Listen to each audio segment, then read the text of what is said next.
ملک کی سیاست میں تیزی کے ساتھ پیش رفت جاری ہے۔ حکومت کے لیے ستمبر کیا ستم گر ثابت ہونے والا ہے، جبکہ سابق وزیر اعظم عمران خان کے لیے ایک بار پھر عالمی سطح پر آواز اٹھائی گئی ہے۔ اس بار یہ آواز کس نے اٹھائی ہے اور کون سا سخت پیغام حکومت پاکستان کو دیا ہے، اس کے حوالے سے بھی خبر کو آج کی ویڈیو کا حصہ بنائیں گے۔ دوسری جانب اڈیالہ جیل تو ویسے ہی خبروں میں ان رہتی ہے، لیکن اس بار لاہور کی کوٹ لکھپت جیل میں بھی ایک بڑی پیش رفت ہوئی ہے۔ اس حوالے سے بھی تفصیلات آپ کے ساتھ شیئر کریں گے۔ میں ہوں سہرش خان، میرے یوٹیوب چینل پر آپ سب کو خوش آمدید۔ سب سے پہلے موجودہ صورتحال کی بات کر لیتے ہیں، جو کہ سپریم کورٹ کے اندر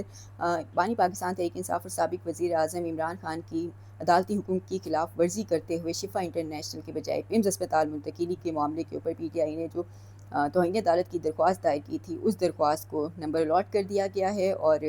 توقع ظاہر کی جا رہی ہے کہ اسی ہفتے سماعت کے لیے مقرر بھی ہو سکتی ہے۔ دوسری جانب حکومت کی ریویو پٹیشن کو پہلے ہی گزشتہ روز نمبر مل چکا تھا۔ آج جو دلچسپ ایک پیش رفت ہوئی اور تیزی کے ساتھ سپریم کورٹ اس پر کام کرتی ہوئی بھی نظر آئی۔ صبح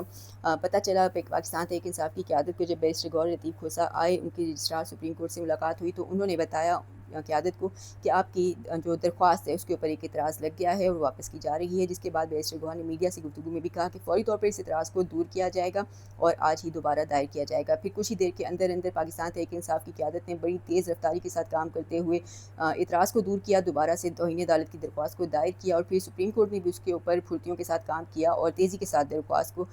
کے اوپر کارروائی آگے بڑھائی اور نمبر الاٹ کر دیا گیا۔ تو بتایا امکان ظاہر کیا جا رہا ہے کہ خاص طور پہ پاکستان تحریک انصاف کی جانب سے کچھ اس طرح کی کا تاثر مل رہا ہے کہ امکان ہے جلد ہی درخواست کو سماعت کے لیے بھی مقرر کر دیا جائے گا۔ ڈاکٹر عظمیٰ ایک ارلی ہیئرنگ کی درخواست بھی سپریم کورٹ کے اندر دائر کر چکی ہیں۔ دوسری جانب مولانا فضل الرحمان اور اپوزیشن اتحاد ماضی میں عمران خان کے خلاف بننے والے پی ڈی ایم کی یاد تازہ کر رہے ہیں۔ صورتحال دلچسپ ہے۔ مولانا فضل الرحمان عمران خان کے دور میں پی ڈی ایم کے سربراہ رہے اور اب موجودہ حکومت کے خلاف بھی اسی طرز کی ایک متحدہ اپوزیشن بنانے میں کامیاب ہو چکے ہیں۔ پی ٹی آئی مولانا فضل الرحمان کو بظاہر اپنے لیے فی الحال ضروری سمجھتی ہے، کہیں نہ کہیں یہ خطرہ بھی ظاہر کیا جا رہا ہے، سمجھتے ہیں وہ پی ٹی آئی والے کہ شاید کوئی دھوکہ نہ ہو کہیں، کیونکہ مولانا فضل الرحمان کو اسٹیبلشمنٹ کے قریب سمجھے جانے والا فرد سمجھا جاتا ہے، لیکن بظاہر پی ٹی آئی سمجھ چکی ہے کہ اب تک اکیلے اپوزیشن کا کردار ادا کرنے سے کوئی خاطر خواہ کامیابی حاصل نہیں ہو سکی۔ ایسے میں مولانا فضل الرحمان کو ساتھ ملا کر ایک بڑا اور مضبوط اپوزیشن اتحاد بنایا جائے تو شاید اس سے کچھ مثبت نتائج نکلیں۔ جنید اکبر کہتے ہیں کہ پیپلز پارٹی اور مولانا فضل الرحمان سے رابطے بانی پاکستان تحریک انصاف عمران خان کی ہدایت کے مطابق کیے گئے ہیں، جبکہ سینیٹر اعظم سواتی یہ کہتے ہیں کہ عمران خان اور شاہ محمود قریشی کو جیل سے نکالنے کی صلاحیت صرف مولانا فضل الرحمان کے پاس ہے۔ اپوزیشن جماعتوں کو اب یہ ان کا اتحاد دیکھیں تو اپوزیشن جماعتوں کے اجلاس میں بی این پی کے علاوہ تمام جماعتیں جو ہیں اپوزیشن کی وہ متحد ہیں۔ بلاول بھٹو زرداری پہلے ہی کچھ عرصے سے مسلسل اپوزیشن بینچوں میں بیٹھنے کا ارادہ ظاہر کر رہے ہیں، تاثر دے رہے ہیں۔ اب ایک طرف پارلیمنٹ میں اپوزیشن جماعتوں کا جوائنٹ اجلاس ہے تو دوسری جانب سپریم کورٹ میں توہین عدالت کی درخواست اور حکومت کا نظرثانی کیس ہے۔ عمران خان کے اسپتال منتقلی کے معاملے کے اوپر حکومت کی درخواست نظرثانی درخواست کو پہلے ہی نمبر الاٹ کیا جا چکا تھا اور آج پاکستان تحریک انصاف کی توہین عدالت کی درخواست کو بھی نمبر لگایا جا چکا ہے۔ ایسے میں توقع کی جا رہی ہے دونوں سائڈ سے ہی کہ جلد ہی معاملہ سپریم کورٹ کے اندر زیر سماعت ہوگا۔ ایک بات، دوسری جانب پاکستان تحریک انصاف کے بانی پاکستان تحریک انصاف اور سابق وزیر اعظم عمران خان ایک بار پھر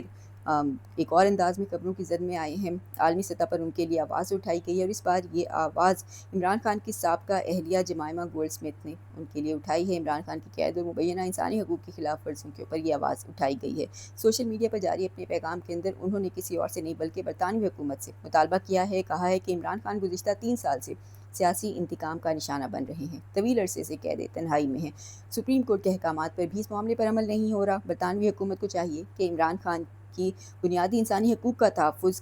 کرے اور کھل کر اس معاملے کے اوپر واضح طور پر سامنے آئے، آواز اٹھائے۔ نون لیگی رہنما دوسری جانب کہتے ہیں، خرم دستگیر کہتے ہیں کہ اگر برطانوی وزیر اعظم بات کریں گے تو دیکھ لیا جائے گا۔ دوسری جانب اڈیالہ جیل سے خبریں تو رہتی ہی ہیں ہر وقت، لیکن اس بار لاہور کی کوٹ لکھپت جیل کے اندر بھی ایک بڑی پیش رفت دیکھنے میں آئی ہے۔ ڈاکٹر یاسمین راشد جو کہ ایک بیمار خاتون ہے، کینسر سروائیور بھی ہیں، تقریباً 3 سال سے زائد عرصے سے قید کے اندر ہیں اور اب مسلم لیگ نون اور پیپلز پارٹی کی حکومت نے بظاہر ان کے لیے کسی قسم کی کوئی اخلاقی نرمی نہیں دکھائی۔ کوٹ لکھپت جیل سے ڈاکٹر یاسمین راشد کا ایک بیان حال ہی میں سامنے آیا ہے، جس میں وہ کہتی ہیں کہ حکومت کو پہلے ووٹوں کا احترام نہیں تھا اور اب ثابت ہو گیا کہ انہیں عدلیہ کا بھی احترام نہیں ہے۔ عمران خان کے ساتھ حکومت کا رویہ قابل مذمت ہے۔ مزید کہتی ہیں کہ 2019 میں جب نواز شریف سروسز اسپتال منتقل ہوئے تو محض 18 گھنٹے کے اندر میڈیکل بورڈ بنایا گیا، جس میں نواز شریف کے ذاتی معالج ڈاکٹر عدنان بھی شامل تھے۔ مزید کہتی ہیں کہ 24 گھنٹے کے اندر یہ بیماری کی تشخیص کی گئی اور عمران خان نے اخلاقی حوصلہ شو کرتے ہوئے شہباز شریف کے 50 روپے کے اسٹیمپ پیپر پر بیرون ملک علاج کی اجازت دی تھی۔ ڈاکٹر یاسمین راشد کا کہنا تھا مزید کہ عمران خان میں اخلاقی حوصلہ تھا، لیکن موجودہ حکومت کے اندر کسی قسم کا اخلاقی حوصلہ نہیں ہے۔ بظاہر وہ عمران خان اور عوام کے اندر ان کی مقبولیت سے بے حد خوفزدہ ہیں اور اسی کا اظہار بھی